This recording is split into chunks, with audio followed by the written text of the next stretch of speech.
Okay guys, now let's talk about operation of matrices. Alright, so जैसे कि हम लोग गाइज सिंपल अगर हम नंबर सिस्टम की बात करें तो हम लोग डिफरेंट डिफरेंट टाइप के यार ऑपरेशन परफॉर्म करते हैं. कैसे ऑपरेशन होते हैं?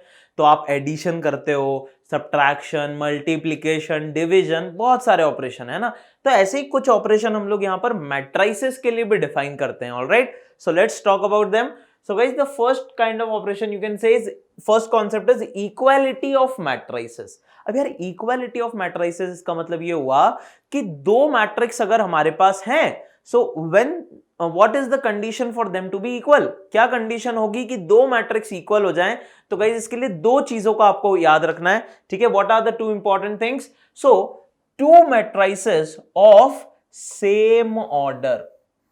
तो पहली बात तो ये हो गई कि अगर दो मैट्रिसेस को इक्वल होना है तो उनके ऑर्डर सेम होने चाहिए. ठीक है, so two matrices of same order are equal if their corresponding elements are equal. इसका मतलब क्या हुआ कि दो मैट्रिक्स अगर इक्वल हैं तो पहली चीज उनके ऑर्डर सेम होना चाहिए, और अगर ऑर्डर सेम है उसके बाद भी करस्पॉन्डिंग एलिमेंट्स इक्वल होना चाहिए. अब करस्पॉन्डिंग एलिमेंट्स इक्वल होना चाहिए मतलब, तो जैसे बेटा मान लिया कि ये आपका एक सेट ए है.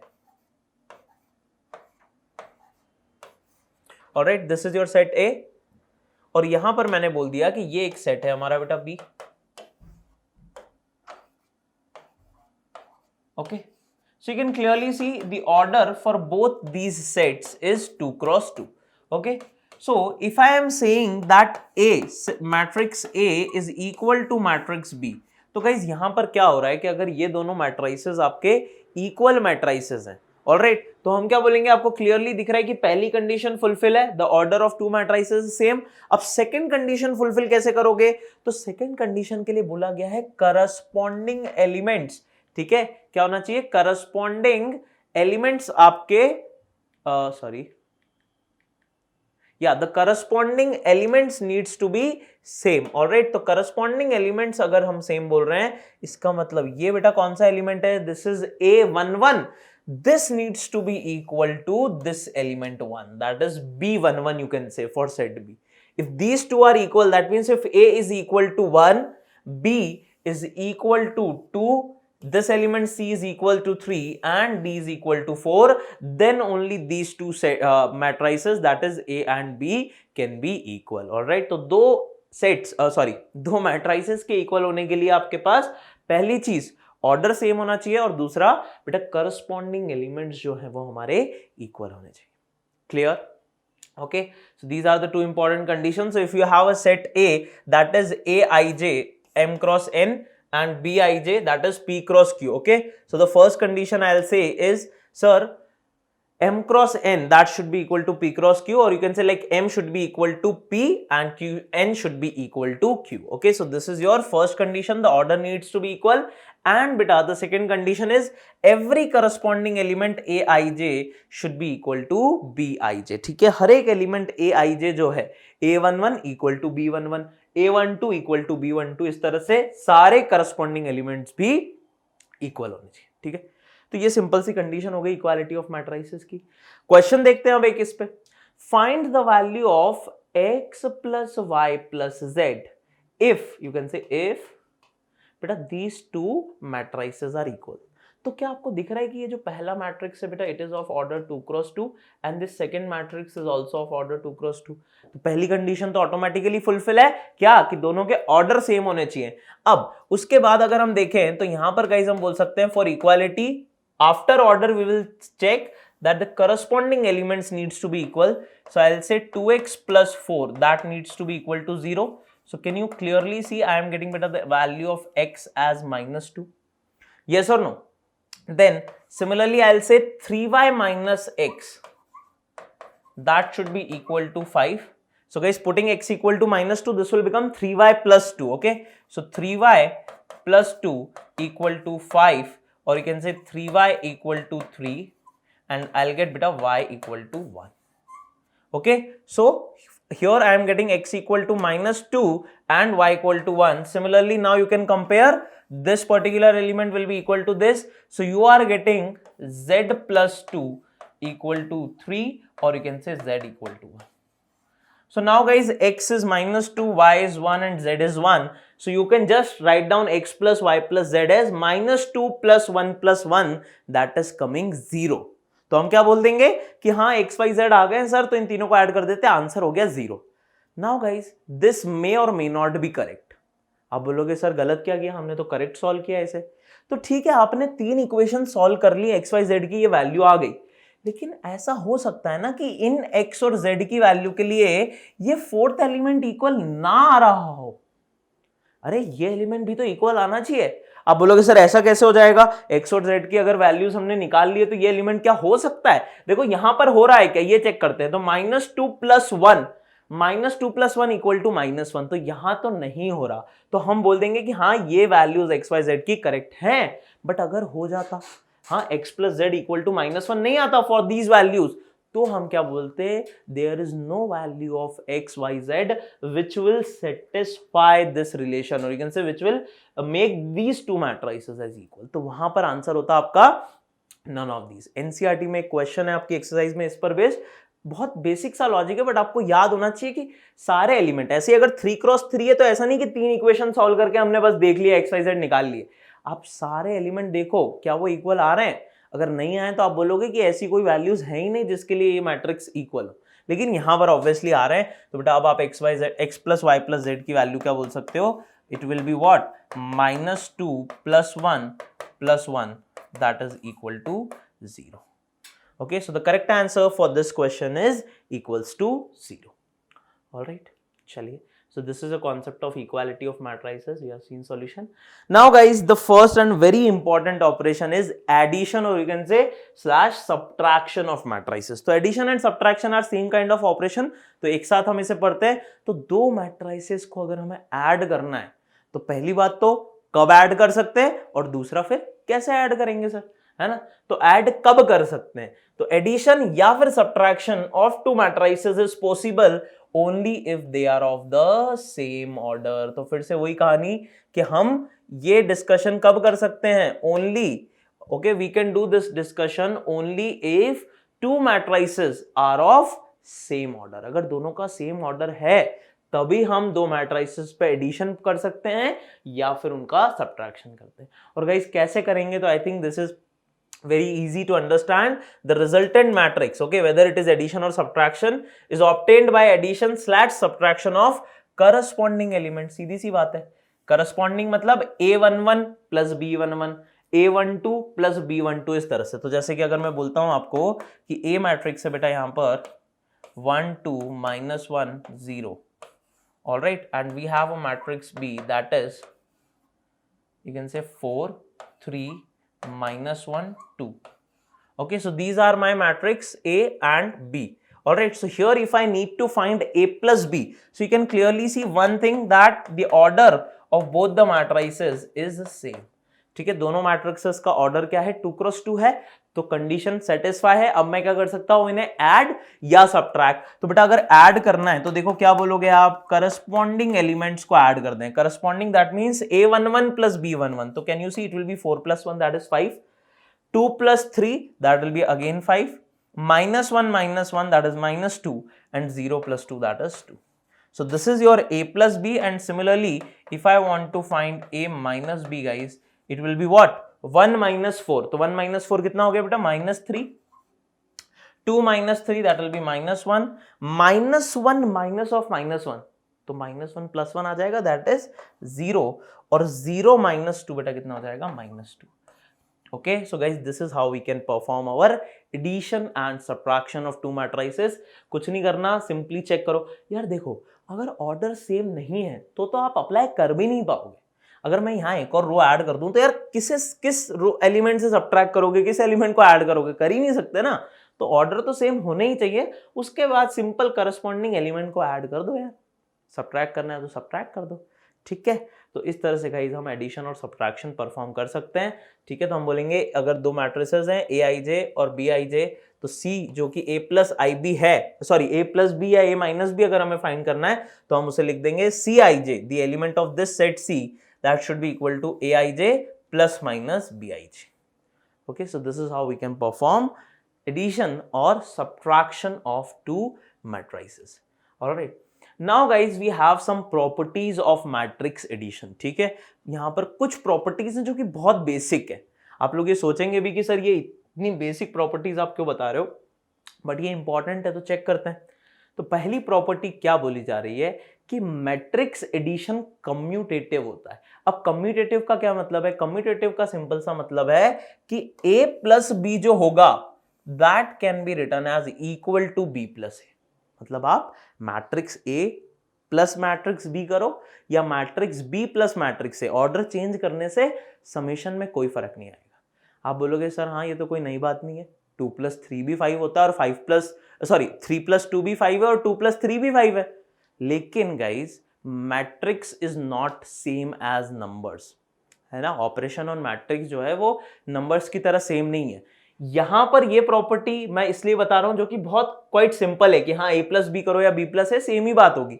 बट आप इसे याद रखिए, क्योंकि जब हम यहां पर एक और ऑपरेशन पढ़ेंगे मल्टीप्लीकेशन, वहां पर चीज थोड़ी सी डिफरेंट हो जाती है ना, नंबर्स के केस से। तो ऐसा मत सोचो कि हाँ नंबर्स के केस में जैसा होता है x plus Y equal to Y plus X वो यहां भी होगा, नहीं। मैट्रिक्स एडिशन में हो रहा है, हो सकता है मल्टीप्लीकेशन में ना हो, हम देखेंगे। लेकिन अभी के लिए इतना याद रखो बेटा कि एडिशन जो है वो कम्यूटेटिव होता है, मतलब या a प्लस बी करें या b प्लस ए करें, it's the same thing. Alright, अच्छा सेकेंड प्रॉपर्टी क्या है? ये मैट्रिक्स एडिशन जो है ये एसोसिएटिव भी होता है। एसोसिएटिव का मतलब क्या है? या तीन मैट्रिक्स अगर आपके पास हैं a b और c, तीनों को ऐड करना है, तो आप b प्लस सी पहले करो या a प्लस बी पहले करो, इट डजेंट मैटर, है ना। पहले मैं b प्लस सी करके फिर a उसमें ऐड कर दूं या फिर मैं a प्लस बी करके फिर c उसमें ऐड कर दूं, it doesn't matter, it is the same. ठीक है, तो बहुत बेसिक बेसिक सी प्रॉपर्टीज है ये। थर्ड है कि कैंसलेशन लॉ हमेशा होल्ड करता है। अब कैंसलेशन लॉ का सिंपल सा मीनिंग ये है कि अगर a plus b equal to a plus c है तो आप सिंपली बोल सकते हो कि हाँ b इक्वल टू सी होगा। ठीक है, a और a को मैं कैंसिल कर सकता हूं, b इक्वल टू सी होगा। फिर से बहुत इजी है ये प्रॉपर्टीज, लेकिन समझ लो क्योंकि मल्टीप्लीकेशन में बोल रहा हूं वहां पर चीजें डिफरेंट होगी, है ना। तो a plus b equal to a plus c है, तो a को कैंसिल करके simply b equal to c अपन बोल सकते हैं। और आखिरी प्रॉपर्टी है गाइस इसकी, अच्छा हो गई सारी प्रॉपर्टीज, बहुत ही अच्छी बात है। ठीक है, सारी प्रॉपर्टीज हो गई। तो एडिशन और सब्ट्रैक्शन बहुत सिंपल से ऑपरेशन है, आपको पता है। अब वो गाइस नेक्स्ट हम बात कर रहे हैं multiplication of a matrix with a scalar. ये दो मैट्रिक्स का मल्टीप्लीकेशन नहीं है, पहली बात। It's a multiplication of a matrix with a scalar. Scalar means guys constant, okay, scalar means constant, 2 3 4 k, okay, these are constant. So if you multiply a constant with a matrix, what happens? Let's see, okay, all right. तो अगर हमारे पास कोई भी simple सा एक matrix है a i j whose order is m cross n and lambda is a scalar, ठीक है, हमने स्केलर क्या मान लिया? लैम्डा। तो अगर गाइस मैं lambda times of a find करना चाहूंगा तो वो किसके इक्वल आ रहा है? Lambda a i j। मतलब क्या हुआ? मतलब बहुत सिंपल है, एग्जांपल देखो। अगर बेटा मैट्रिक्स A है 2 क्रॉस 2, आप बोलोगे सर हमेशा इजी सा मैट्रिक्स ले लेते हो 2 क्रॉस 2, या सेम लॉजिक लगेगा कितना भी बड़ा मैट्रिक्स हो, कुछ भी ऑर्डर हो, है ना। तो A मैट्रिक्स है 2 -1 4 3 2 क्रॉस 2। अगर बेटा मुझे 3A फाइंड करना है तो देखो, if you multiply a scalar with a matrix, what happens? This constant और this scalar gets multiplied with all the element of matrix. Determinant में ऐसा नहीं होता है। डिटर्मिनेंट आपने पढ़ा है तो वहां पर देखा होगा कि अगर आप कांस्टेंट से मल्टीप्लाई करते हैं किसी डिटर्मिनेंट को, तो या तो वो एक किसी रो या फिर एक किसी कॉलम से मल्टीप्लाई होता है, right. It gets multiplied with either a row और a column. But here in case of matrix guys, what we say? We say the constant k gets multiplied with all the elements, okay. So your matrix 3A will be simply this, that's it. Every element gets multiplied with the constant k, or you can say lambda in our case, okay. So that's why we are saying it as lambda aij, okay. तो guys ये simple सा आपका property होता है for matrix multiplication with a scalar.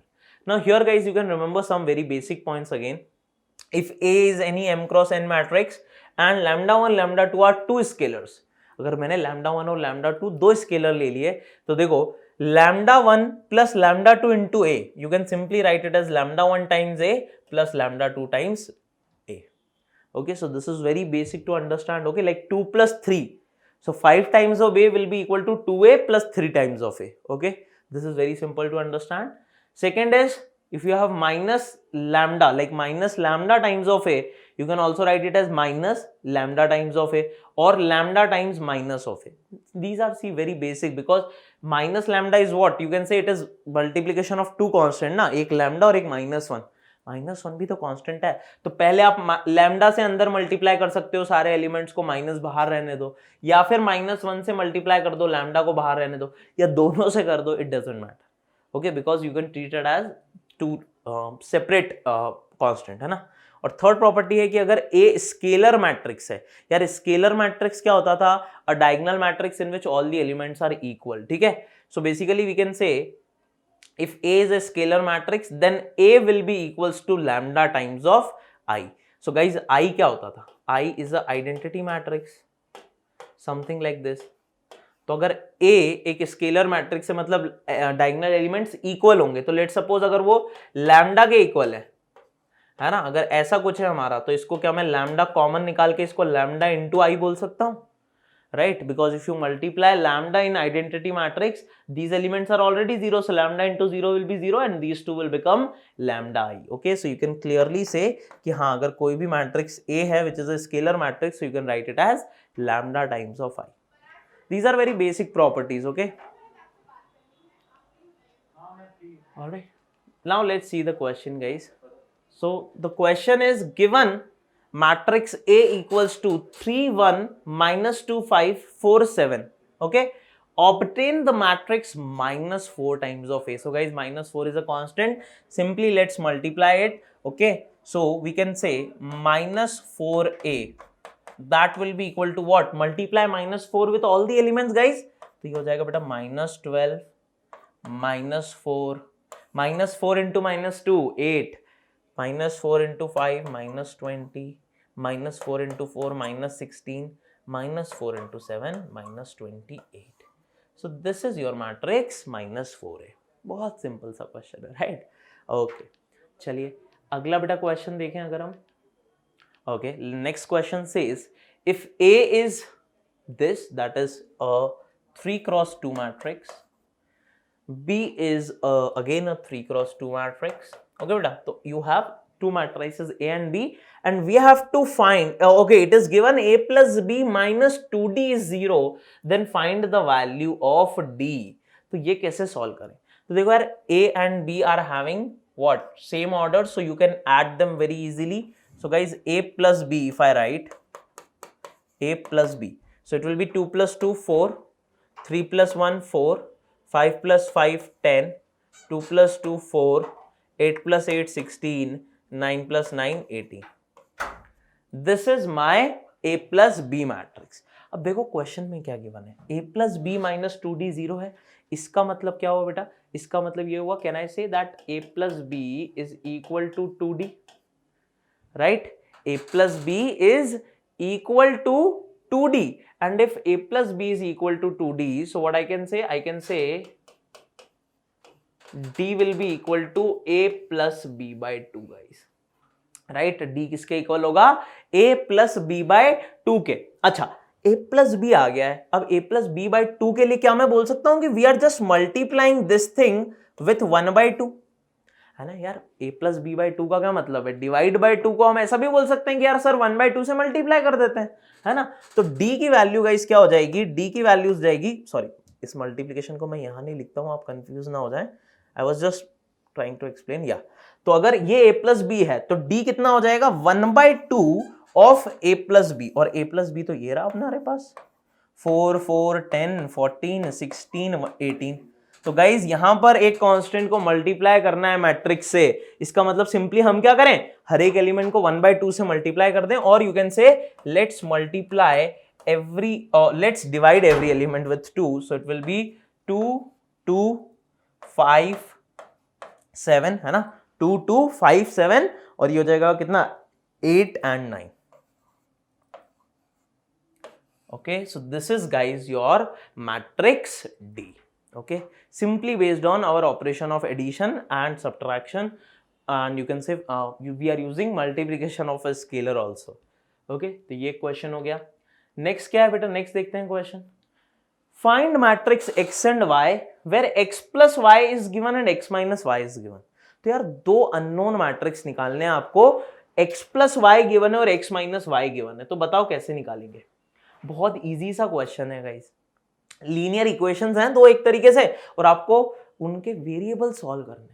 तो देखो अगर मैं दोनों इक्वेशंस को ऐड कर दूं, अगर इस इक्वेशन को मैं इक्वेशन 1 बोलता हूं and if I say this is my equation 2, so on adding these two can you see x plus y and x minus y, this will become beta 2x, and if you are adding LHS right hand side will also get add। और देख लो आप दोनों matrix का order same है, तो बस corresponding element को add किया तो 5 plus 3 आ गया 8, 2 plus 6 फिर से बेटा आ गया 8, 0 plus 0 आ गया 0 और 9 minus 1 भी आ गया 8। तो ये हमारा मैट्रिक्स आ गया x। अब हम क्या कर लेंगे, अब सिंपली डिवाइड बाय 2 कर दो। तो गाइस डिवाइड बाय 2 करने का मतलब एवरी एलिमेंट 2 से डिवाइड हो जाएगा, तो ये आ जाएगा 4 4 0 4। तो x की वैल्यू आ गई आपके पास। अब x को किसी भी इक्वेशन में पुट कर दो y आ जाएगा, है ना। तो फर्स्ट इक्वेशन में अगर हम पुट कर दें तो y को क्या बेटा मैं लिख सकता हूं, y this from this equation y is equal to this matrix 5 2 0 9 minus x, and now putting the value of x, so 5 2 0 9 minus this set, ठीक है। इस सेट को आप सब्ट्रैक्ट करते हैं तो कितना है ये, minus 4 4 0 4। So if I subtract these two, 5 minus 4 1, 2 minus 4 minus 2, 0 minus 0 0 or 9 minus 4 is 5. So this is my set y, that is 1 minus 2 0 and 5. Okay, so very simply I am just using concept of matrices to get this answer. Okay.